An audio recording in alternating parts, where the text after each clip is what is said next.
പാലക്കാട് വടക്കഞ്ചേരിയിലെ Sreekurumba educational and charitable ട്രസ്റ്റിന്റെ നേതൃത്വത്തിൽ സ്ത്രീധനരഹിത സമൂഹം നടന്നു. 13 യുവതികൾ കതിർ മണ്ഡപത്തിലെത്തി. മൂലങ്കോട് ശ്രീകുറുമ്പ കല്യാണ മണ്ഡപത്തിൽ വെച്ച് നടന്ന സമൂഹ വിവാഹത്തിൽ വടക്കഞ്ചേരി, കിഴക്കഞ്ചേരി, കണ്ണമ്പ്ര പഞ്ചായത്തുകളിലെ യുവതികളാണ് മംഗല്യവതികളായത്.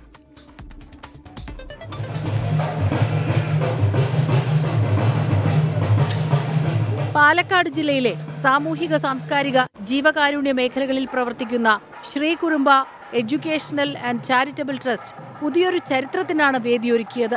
13 യുവതികൾക്ക് കൂടി മംഗല്യഭാഗ്യം നൽകിയതോടെ സ്ത്രീധന വിരുദ്ധ സന്ദേശവുമായി 710 വിവാഹങ്ങൾ ട്രസ്റ്റ് പൂർത്തിയാക്കി. സ്ഥാപക ട്രസ്റ്റിയായ PNC മേനോന്റെ പത്നിയും ട്രസ്റ്റിയുമായ ശോഭാ മേനോനും മകൾ ബിന്ദു മേനോനും ചേർന്ന് ദമ്പതികൾക്ക് താലിമാല നൽകി.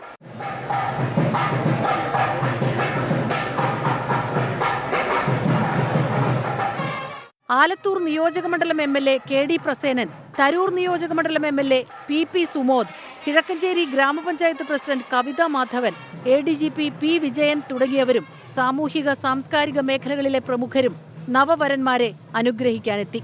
മേഖലയുടെ ഉന്നമനത്തിനായി സാമ്പത്തികമായി പിന്നാക്കം നിൽക്കുന്ന കുട്ടികൾക്ക് സൗജന്യ വിദ്യാഭ്യാസം നൽകുന്ന PNC മേനോന്റെ ശോഭ അക്കാദമിയും ഇവരുടെ തന്നെ വേറിട്ട മാതൃകയാണ്. 24 പാലക്കാട്.